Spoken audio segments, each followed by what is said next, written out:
Hi, guys. Hello, hello. Hey. Billy, we've met before. RJ, we have never met before. It is a great pleasure to meet you. It is a great pleasure to meet you too. First, let me begin by saying I thoroughly enjoyed this movie. I watched it with my family at home with the crazy white blanket and the Star Maker thing that was in the house. It was an experience. And I have to say, there aren't too many films that our family has really sat around together and watched. I mean, Nightmare Before Christmas, kind of. The Exorcist, maybe. But your movie was amazing. And I remember after watching it, I told everybody that I knew that they should watch this too for a number of reasons. But my first question is, how did the two of you meet? We met in Billy's backyard, the backyard that's featured so prominently in the film. Billy was there, Phineas, Maggie, Patrick, a couple of other good people, and the conversation was what might we do together? What film might there be? And I was, of course, immediately excited, meeting everybody and being in the home and imagining that there was a film to be told not only about what Billy and Phineas were in the process of creating, but also going to be bringing to the world over the year to come, but also about what Billy was going to be going through as a person in the year to come, a kind of coming of age as an artist and as a young woman. And I told Billy in that conversation that I identify as a teenage girl, and she just seemed to accept me for that. And she told me that she hoped that maybe the film would be like The Office, and I accepted her for that, and off we went. I mean, Billy, how did you feel? Were you nervous about the whole thing? I was just skeptical. I mean, I didn't think about it realistically. I just thought, okay, what do you mean a documentary? It's like not a thing that is a realistic reality to a 16-year-old. It's just not. It doesn't make sense. And why would you want to do that? Especially when, my career was nothing really at the time. And it was big for me, but it wasn't anything to write about. And I just didn't understand why anyone would care. So that was really just how I felt. So I was like, oh, I don't care. Fuck it. Sure. Whatever. It's not going to matter. But then it started to matter. And that was really crazy. And then I started to think in this like back and forth way of like thinking back to how crazy it is that they wanted to make a documentary about my life, and then my life became something maybe worth making a documentary about, and they did that before it even was, which is really kind of nuts to me. So yeah, it all was just very, I just I just didn't care at first. I started to care. Well, one of the things I thought was really interesting about it was that it seems like from all of the footage you had from when you were young, that there was an entire body of a documentary even before you met RJ. And so, so for whatever reason, you and your family were documenting all of these things long before the idea of a documentary. So then you had this advantage of having all of this backstory and all of these visuals and all of this footage to sort of rely on for some sort of foundation for the rest of the film. And it normalized everything. I mean, just at those peaks where things were so bananas, where it's like, oh my God, you'd see this footage of you as a kid, like in your backyard. And RJ, I'm sure, like, oh my God, what a gold mine, man. Like, how amazing was that? How great was that to sort of like balance these, these two lives?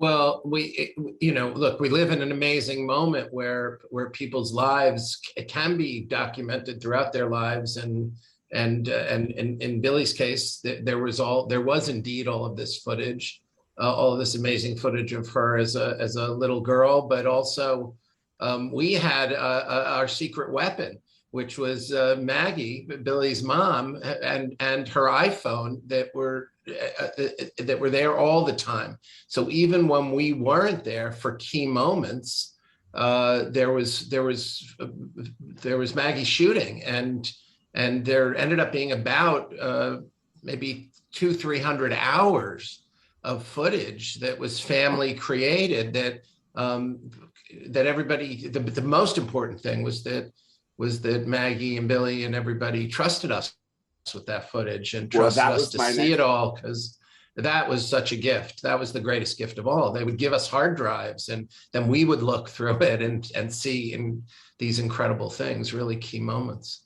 Well, that was my next question was, I mean, the relationship between you and the family. Like, Billie, how do you decide to trust this guy? Like, how do you decide, like, oh, okay, I'm just gonna let you follow me around for a year, and here's all my family pictures from when I was a kid and blah, blah, blah. Like, yeah, go for it. Like, how do you, does he earn that? Are you so open that you just give it to him? Does it evolve over time? Like, how does that work?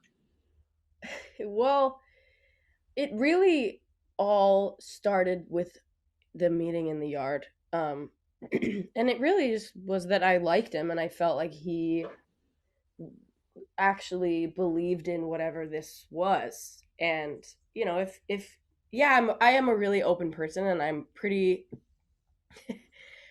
open in front of cameras, like, to a fault.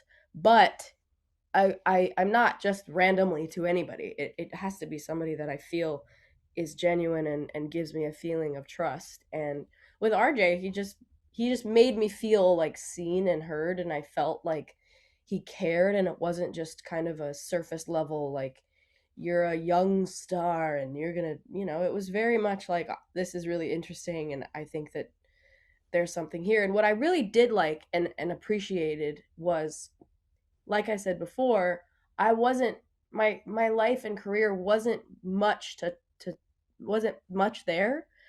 And even though it wasn't that crazy, he still wanted to make something. And I was like, that's very interesting to me, and, like, makes me feel good that it's not just when you get big and when you get all this attention that people want to start, because usually that's how it is. People want to start making things for you when you're already big and when you're already, whatever. And what was really sweet to me was that he cared, like, before anybody did, and that meant a lot to me. And I saw that, and I just was like, this person seems like they want to know what's going on and want to capture it, and I'm gonna let that happen.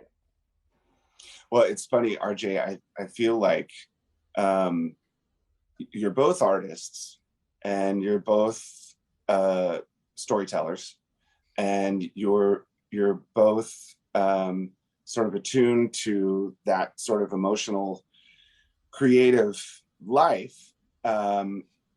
See, Billie, I'm sure that RJ was like me, and that long before there was that crazy explosion of your career, that there was this obvious emotional value to what you were doing. And so I'm sure that, like, even had your career never exploded, that the movie still would have been filled with that thing that people love about your music. But so here's a question. So both of you as creative types, explain sort of, I like to find the parallels between the composition and the arc of a story in a documentary and that of a song. Because Billie is a songwriter, you get from point A to point B, and there's a reason why there's a beginning and an end. And same with you, RJ. So explain your process and the composition of that story relative to the composition of a song. Well, it's such a great question, Dave, because what it puts me in the mind of all of the things that we're talking about, put me in the mind of the fact that I in many ways, I have always thought of Billie as a documentarian. She writes her work is about her life, her experience, her emotional life, her empathy, her connection. And you, one, of course, as you're describing, has felt that throughout her career, and throughout our exposure to her music. And as a filmmaker, you see in the film, you see that incredible scene where she's kind of describing what she wants the music video to be. When the party's over, that is going to be shot, and you see the instincts, you see the filmmaking instincts that are amazing. So I'm collaborating with not just a fellow artist in a different medium and genre, but I'm collaborating with someone who instinctually kind of has a sense of what we're doing and what we're up to. In terms of the structure of the experience, there are really two parts to it. The first part is when we're filming, and when we're filming, we're really just seeing. I don't want anything. I just want to see what's happening in Billie's life and what her experience is, and day to day, week to week, month to month. We're just trying to see it all as clearly as possible. It's me and Jenna Rocher who's holding the camera, and Jay Kim is taking sound, and it's really just us, and we're just trying to see it all clearly. And we always say directing a documentary is what happens in the bar at the end of the day, when you're just talking about what did you see today and what might you see tomorrow. And then in the edit, we're constructing a narrative, and that's about putting the pieces together and finding out where the story is and where the resonances are and where Pepper the dog goes, and who's a character in the narrative, and discovering that, and discovering how Billie is growing over time, and seeing it with the editors with that kind of clarity. So I don't know anything about writing a song. Billie has to speak to that, but those are the kind of tasks at hand in constructing the narratives. In the field, you're just seeing, and in post, you're trying to see it all fresh and as clearly as possible from moment one. And Billie, you never sat down to do an interview, not once. Never. No. Was this a conscious decision, or you just? Yeah, it was. RJ can speak to this. Of like, it wasn't a Talking Heads movie. It wasn't a movie about people talking about me. It was a movie about me and my life, and really just my life and the lives around my life. And I never I was 15 when the conversation started, I think. And then, 16 when it was happening and whatever. And it's like, my brain was all undeveloped and annoying, and had a really annoying personality and really annoying tactics and a really annoying voice. And I had a lot going on in my little 16-year-old brain, as anyone does. And being a teenager is the worst possible thing. And I was I had so much other stuff on my mind. And also, when you're a teenager, there's so many things that don't matter to you that matter to everyone else, because life is so weird when you're that age. I don't know how to explain it, but I honestly didn't give anything a thought that wasn't, how I looked and how I came off and who looked cool when they were next to me, and like stupid shit like that. I hate thinking about it. But honestly, I didn't even think about the documentary until like when we halfway through filming it. And then I was like, whoa, this is actually happening. My life is being filmed. What the fuck? Like, I really just like started realizing it when I kind of became more self-aware as a human. And that was when I was like, I kind of was like, oh, aren't we going to do like interviews, or, isn't there going to be like a sit down interview? And then it was like, no, it's just about your life. And I couldn't really believe that, because I don't think I've ever seen a documentary or some sort of docu anything without sit down interviews. I don't think I've ever seen that. And I didn't really understand how they were going to tell a story without that. And I was so excited to see. And then when I did, I literally, I was like blown away by the edit of how it came together, because I was like, how the fuck, like, there was just so much footage of My Stupid Life filmed, and it made a really good story. It's crazy. I remember ages ago, the Foo Fighters did a documentary, our first documentary, where I thought it's kind of the opposite of you. You did a documentary like kind of right as everything exploded. We did one like 15 years after being a band. And the decision was basically like, you know what, we better do one now before it's like 4 hours long. Like, it's just time. Let's just get it away. So this is like 10 years ago. And we made the documentary, and it was very cool. And it was a lot of sit down interviews and stuff explaining the last 15 years. And then when the director had his first edit, he called and he said, okay, I have a cut I want you to look at. I think maybe you should come in first before the entire band comes in to watch it, for fear that he would just totally break up the band with like this movie where we're all sharing things that we've never said to each other, blah, blah, blah. Did you have any of those moments where you're like, oh God, they're going to hear me say this, or oh God, I said this? Like, in watching it back, I mean, it's your truth, right? So then all of a sudden, your truth is right here, and you're like, oh God, what do I do with this? Did you have any of those moments? Dave, I fully get what you just said. Yeah. Well, this is the thing. I didn't see any ounce of the film until I got to see a cut, which was October 9th of 2020. And we had finished filming in like January, right? And we had been filming for 3 years, and I, again, very open in front of cameras. And not only that, the ages they were filming, 16, 17, 18. I mean, what's more terrifying than knowing that there's hundreds of thousands of hours of footage of you being yourself from ages 15 to 18. I mean, it's terrifying. And I was so anxious leading up to watching it. And then when we were going to watch it, my family was like, oh, we all want to see it at the same time. We all want to go. And I was like, I didn't allow anybody to see it before me. I said, I'm going to watch it. You are not allowed to watch it yet. And I had Laura, who's my day-to-day and also my best friend. And I had Chelsea and Michelle, who are like on my creative team, who are also my two best friends. My only friends are people that I work with. We went to my house, and we got dropped off a hard drive, I think, with the movie on it.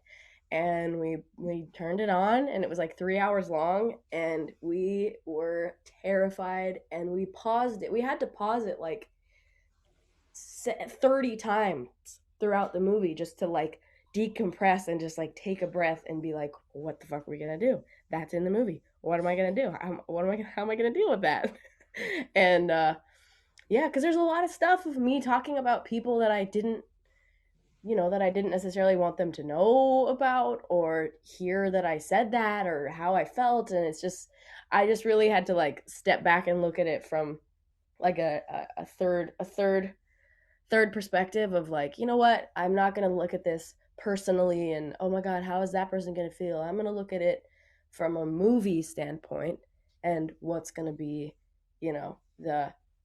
the most impactful and the best for the story. And that's really what I did. I just had to just put away my ego and just do it. Absolutely. Well, there were some moments that were so totally intimate and hard to watch. I mean, as a musician who has been not in the same situation, but in some similar situations where you really feel like you're kind of being driven to a point or painted into a corner, and it's like a collision course, and watching some of these things that you were going through, I'm just like, oh, no, please. Oh, no, please. Oh, shit. Oh, don't, please. It's like sitting in a horror movie, like, no, don't open that door. Don't open that door. You're just thinking, oh my God, please. I mean, those were the moments that made it so real that I thought were great. But RJ, like, did you find moments where you think like, oh shit, this one's gonna sting? Like, were there anything you were nervous about showing not just Billie, but the entire family, where you thought like, oh God, like how uncomfortable it would be for you to be with them watching that thing that you put in their movie. Well, yeah. I mean, look, they're our first audience, so that's the other thing. You know, we've probably screened for friends and little pieces along the way, but Billie describes the Friday night that she watched it with Laura, Chelsea, and Michelle. Then on Sunday night, we all gathered with the family and Billie's closest team and watched it on IMAX a couple of days later. And you know, look, it was, for me, it's thrilling to share. Of course, I'm nervous. I'm nervous exactly the way you would imagine I'm nervous. But we've worked really hard on the film for 10, 12 months, the editors and I. And you know, we know how everything works. You know, even at that point, it was about 2 hours and 40 minutes. So we still had 20 minutes left to cut. So we're excited to put it in front of an audience and see how they respond, because once your audience is watching it, you know where you're bored, you know where things are too long. You know, we left that screening and knew kind of exactly what we were going to do to get it to the final edit. I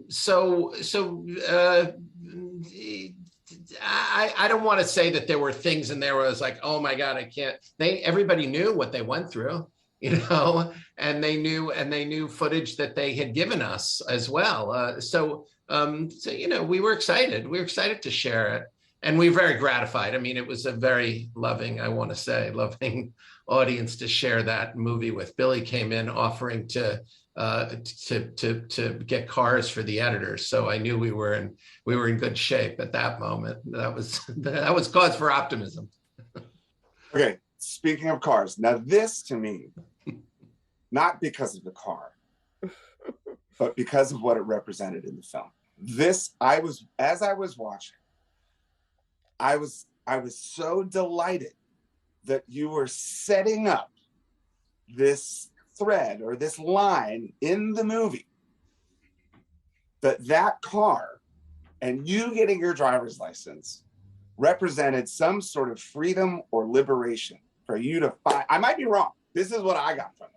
I'm like, oh, dude, I see what he's doing. The car is his freedom. Now I get it.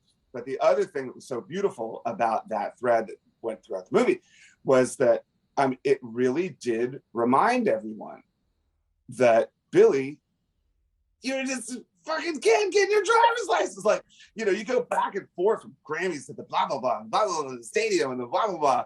And then it's like, you're at the DMV, like waiting to get your thing. So I mean, all of that to say, this was intentional, correct? Am I correct? Well, it happened, and not just you're describing. So fucking good, man. It's not just Billie, and it's not just the gift of the car, and it's not just the driver's license, and it's not just all those mythic things that these things stand for. It's Patrick and Maggie and their daughter leaving the nest. It's freedom for her, but it's you know, and then of course Patrick, you know, delivers one of the great cinema monologues of existential parental angst in the history of movies, you know. And then Maggie comes out and is like, "Where'd she go?" So, I know, dude. You know, I mean, it was perhaps one of.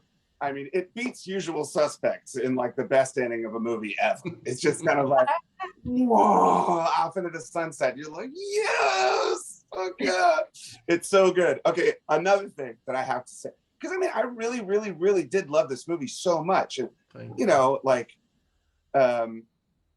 having children of my own, having a musician in the family, having been a musician, like there's so many things where I'm just like, I'm holding on to it, like, oh God, I'm just like hanging on for this ride.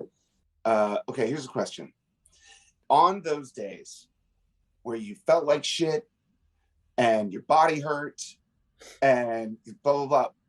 Did you find that those moments on stage could somehow be the only good hour and a half in that day? Oh, yeah. Yeah. Oh, yeah. Especially in like February, March of 2019, which for that specific period of time, this was a Europe tour that we did before I really had like enough money to like get good things.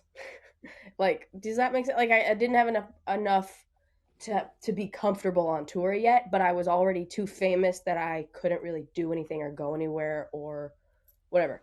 And in that period of time, literally from stepping foot on stage to stepping off, that only that amount of time was what brought joy to me. And really it was that. And that was it. And it was weird, and it was sad to think about, but it was really true, and it's exactly what you just asked, and yes is the answer. And it was you know, I would have these days that were just these endless, horrible, cold, empty, dark days, and I can't tell you the deep emptiness I felt in that period of time. And as soon as I would step on stage, I was like home again, and I felt like home, like literally like I was in my house. And you really realize how meaningful doing shows is, and seeing those faces in the crowd and having that connection, and it's really like nothing else in the world. And yeah, it really makes things worth it, I feel. Here's a question: were you writing at the time? Are you like, do you journal? Do you do that thing? Do you write all the time? I was journaling a ton, but I wasn't writing anything. I was drawing. I used to just draw constantly, especially in that period of time. And it was all like terrifying drawings of crazy shit. But no, that's the other thing, is that I don't, you know, writing for me at that time was really hard for me. And I loved having done it, but the act of doing it was really like made me feel really angry, because I felt like I wasn't fast enough, and I didn't have good enough ideas quickly. And also when I was feeling shitty, it was harder for me to feel motivated. And it was really weird to be getting famous for doing something that at the time I really hated doing. I loved every other aspect of it, but the actual creation of it really like made me furious. And what's great is over time I love it now. I love creating, and I think that it's so much fun, and I've gotten so much better at it. But at the time I was just, you know, I just turned 17, and I was in a really bad situation also, and that honestly is the reason everything sucked. But yeah, I was lots of things were bad, and the shows were why it was good sometimes. And we did, you know, you see that, you do see that. There's that one really powerful moment in the car with Maggie when Billie looks out the window and says, can't we just pull over so I can walk around in the park? And Maggie says, that would be nice. But they both know it's not possible. It's not an option anymore. And you feel that. And of course, Billie also was having awful shin splints, and then, you know, a personal situation. I mean, it was all piling up. Yeah. I mean, and then the shows, and then you see, and there's that line early on that was so important when Billie says, you all have to be okay because you're what makes me okay. Right. And that connection, it's the deepest connection you can imagine between audience and artist, but also between artist and audience, and you feel it both ways. RJ, had you ever been on tour before? Nope. Nope. How'd that go for you? What'd you think? I mean, it's fascinating, and you feel that you see the challenges. I had no idea. It's like a hermetically sealed experience through the world. It's wild. We did get a Winnebago, which chased after the bus, and I learned the hard way that you're not supposed to sleep in the Winnebago while it's on the road. I spent a certain amount of nights bouncing up and down on the I learned that because we had to keep up with the bus going from city to city. But yeah, it's intense. You traveling troubadours, what you do, your journeys and your experiences, and the way the different tours kind of crisscross in those experiences, and how important it is who else is on the road with you, and how you're connecting with them, and the friendships. And we and you see in the film that once Billy kind of starts to get it right with the right combination of people, and then all of a sudden it can be the greatest thing in the world. And well, yeah, this is another thing. This leads into family conversation, but with our band, we've had the same road crew for 25 years. Some people up to 30 years working with us. They go back to Nirvana days. And I don't know what I would do without them.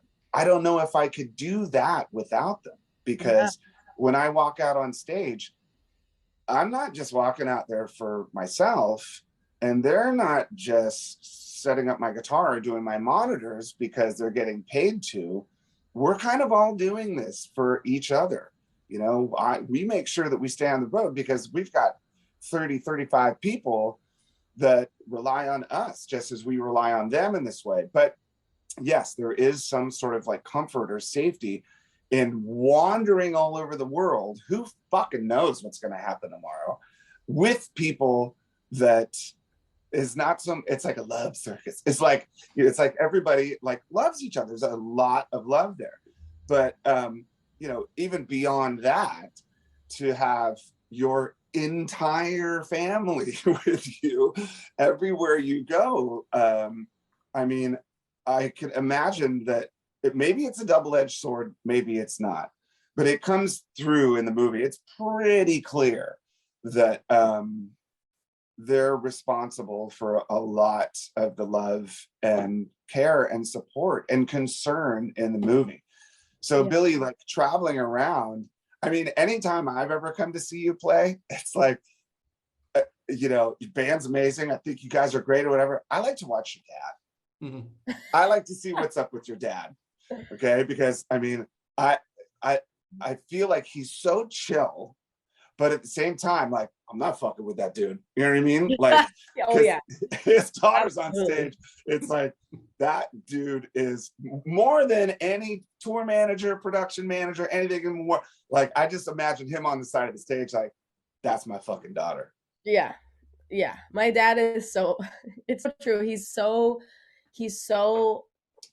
if you don't like know him, meaning, and you really can't know my dad unless you live in the same house as him for years and years and years. Honest, I'm dead serious. You just don't know him. But he is very like quiet and like to himself, and like kind of not like, he doesn't make a lot of facial expressions. And then I love watching him at my shows also because my dad is a very brutally honest person, and if he doesn't like something, he's not gonna pretend that he likes it. And so that even makes me more excited when he likes my music, and when he talks about my music, and really my dad loves what I create, and it makes me feel so happy. And the way that he compliments me and talks to me about what he likes about it is like so genuine and pure, because I know that he wouldn't say any of that stuff if he didn't actually feel it. And that's very satisfying to me. It's really beautiful to see that in all of those trials and tribulations of what was going on, that you had your father there to protect you. And that's really what I felt like. He's protecting her. And then your mother, Maggie's so awesome. And here's one of the things that you and I are both lucky that we have super rad moms, right? Yeah. And one of the things that I feel blessed that when I was young, my mom was sort of the same as yours, in that she was a school teacher and she really like she understood she understood the mind of a child and how a kid becomes an individual. And I think that one of the things that she did was she kind of disciplined me with freedom. Like she would allow me to sort of like take those steps to find out who I was. And I knew like, okay, I'm not going to jeopardize this by being a fucking dumbass. Like I'm going to do this right. And so, and I'm, correct me if I'm wrong, but I feel like your parents have given you this freedom that's allowed you to become yourself. Yeah. Yeah, I think about it all the time. I really don't know like what my life would have become if my parents didn't give me like a way of expressing what I wanted to do and like being able to do it. And you know, it's it it's hard to explain, but like you don't have to like, well, I don't want to talk about that. But yeah, no, the freedom that they gave us and the also support that they gave us was so, oh, it was so vital in just the way that I was raised. And yeah, and also it wasn't like they were giving us freedom and they weren't, they were neglecting us or anything. Our parents were so involved in our lives and like unbelievably involved. Like I literally didn't lie to my parents for my entire life until I was 16 because I had a boyfriend I didn't want to tell them about. That was it. That was literally the only time. And then as soon as that happened, I felt bad and I haven't lied to them since. Pretty much. My parents, I mean, obviously you grow up and you're like, oh, maybe my parents don't need to know that because they don't want to hear that. But literally for my whole life, my parents are the people I tell everything to. I tell my mom fucking everything. I couldn't help it when I was a kid. I would get these panic attacks if I didn't tell my mom everything. And it would make my friends so mad because they'd be like, don't tell your mom. And I would, because what the hell, it's my mom. It's my best friend. Um, but it is funny because there's these people that, if I talk about, and this is a different subject I don't have to get into, but sometimes I'll talk about, bad things that I saw when I was younger online or, things I was exposed to that I wish I wasn't. And people are like, wow, her parents really weren't there. That it's really to blame her parents. And it's like, I don't think people realize how stupid that is to say. I don't think anybody understands how little as involved as a parent can be and as much as they can try to control and help you and not and make sure you don't ever see anything bad, you're going to see it, especially when you grow up with the internet. I just was on the internet constantly, and it wasn't like, hey, yeah, here's a phone, here's a car, here's this, that, go drive and do anything and go do anything you want, we don't care, you have freedom. It wasn't that kind of freedom. It was freedom to express my emotions and freedom to uh try things that I wanted to try and do things that I wanted to do. And it's just funny that people are like, oh, well, the reason that, like, wow, she was in that bad situation, her parents didn't help. I was like, you know how bad my parents tried to get me out of bad situations? I wouldn't let them. Are you fucking kidding me? Oh my God, it's infuriating. I see people say like, wow, I blame her parents for this. And they really just, they should have gotten her out of that situation. I'm like, you know how stubborn a 17-year-old girl is? Uh, nobody's changing a mind of a 17-year-old. I'm sorry. They're just not. I mean, I came up with all sorts of ways to do things I wanted to do that my parents didn't want me to do. And that's just how fucking annoying teenagers are. I can't tell you how annoying they are. But I always think back to how my parents treated me and how they supported me, and they didn't there was no punishment and there was no reward. So it didn't make me feel scared to tell them things, and it didn't also make me only do things to get a reward. It made me understand good and bad and real love, and I always thank my parents for that, and my parents really did a better job than I ever could at parenting. So yeah. Yeah, it's amazing. I mean, one of the one of my initial or immediate reactions or responses to watching the movie, I basically texted all of my dad friends that have daughters. I mean, I know it's like rock and roll movie or whatever. I was like, you guys need to fucking watch this movie. You guys need to see how this works. Like you guys, everybody needs to sort of see this. Yeah. Because it was really inspiring. Okay. I don't want to take up your entire day. Like I said, I'm a fucking blabbermouth, dude. I could do this for like 6 hours. So after making that documentary, what do you do? I mean, like, is it something of a time capsule? Is it something that you just like tuck away? Is it something like you revisit for perspective? Is it something that you never fucking want to watch ever again? Do you watch it every once in a while because you need to cry? Like, I don't know, like after you've done the documentary, because here's one of the things that I think is really beautiful about music and documentary together. When you hear music, it's just basically, it can be just a sound. It can be very one-dimensional. It can just be a sound. When then you go the next level deeper into the artist, maybe who they are, why they wrote the song, what was going on in their life when they wrote the song, well, then the song takes on this whole new meaning. People who watch your movie, who may have never heard your music before, will now understand your music in a different way had they not, now that they've seen the movie. So after you've done this, like, I'm sure that people who had never heard you before, which is fucking nobody, but for, people that had never heard your music before,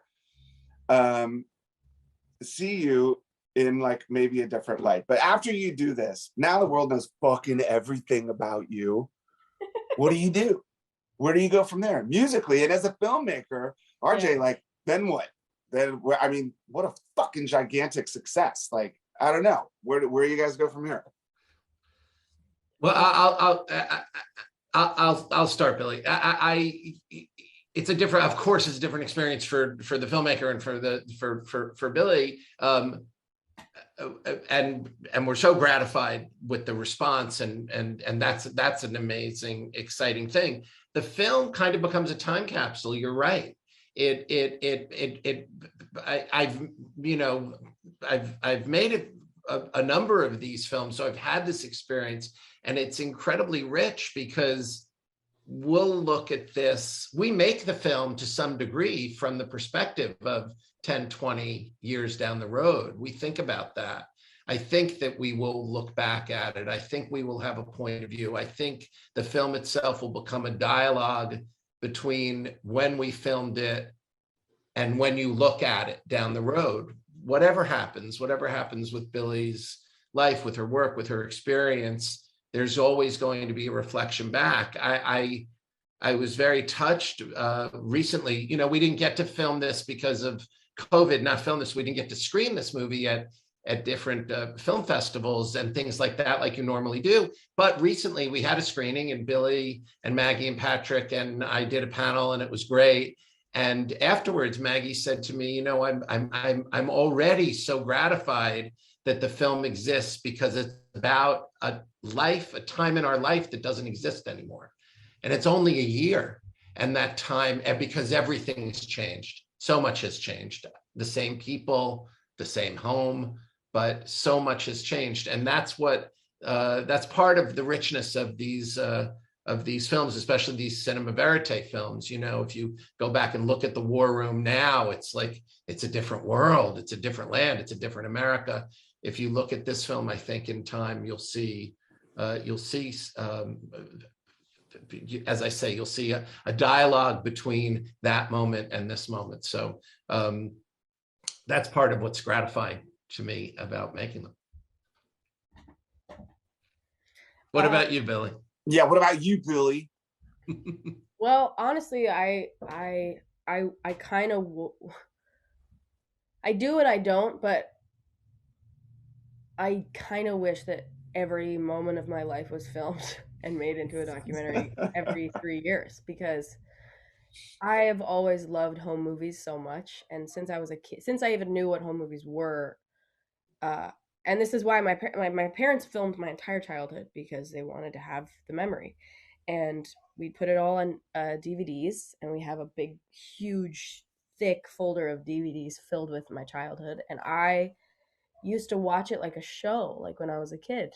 And it had only been a few years, and I just was like, I loved watching it, and I loved seeing how different my life was and how different I was and different things that happened. And I'm the most sentimental person you'll ever meet, and I just love it so much. And even though my mom filmed everything in the beginning of my career, it's not, honestly, it's like sad that things don't go on DVDs anymore because you can't really like put them in the TV and watch them like a movie. It's like on your phone and it's not as important, I feel.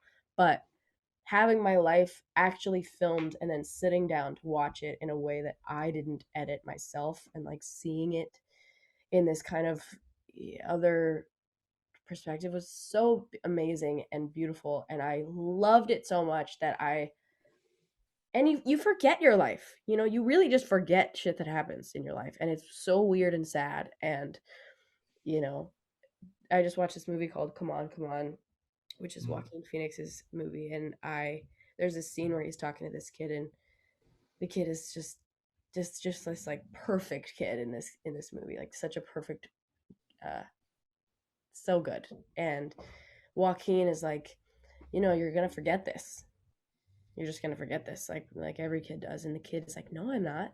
And he's like, well, you might, but you probably will forget this. And most people forget everything that happens in their lives, and it's really sad. And there's this whole scene about it, and you should watch it. It's an amazing movie. But that's the thing with life, is we just forget stuff that happens, and then if it's filmed, we're like, oh my god, I forgot about that. And how Shark's trying to get in here, sorry. I forgot that happened, and it was so amazing. And I really wish that make it such a without having to do all the work, I would like my whole life to be filmed and made into a documentary every 3 years, because I want to have it on footage. I want to be able to watch my life through a lens. Hi, Shark. Hey, Shark. Well, this is the thing. I mean, I'm glad you brought it back around to the home movies from when you were young, because I think it's the perfect way to wrap this up, in that this movie is so intimate and it's so real that I think it really does fit somewhere in those stacks of DVDs that you guys have in your closet. It really does seem like one of those. RJ, I'm sure you remember when you were young, you would flip through your parents' photo albums, and there's like 110 Kodak camera pictures that are now like faded in the Kodachrome colors, and that becomes the basis of your memory for the rest of your life, just as you said, Billy. But thank you guys for talking. That was so rad. The movie's so good. You're both so badass, and I can't wait to see the sequel. We love you, Dave. Thanks for doing this. All right, guys. Really appreciate it, Billy. So great to see you. You too, RJ.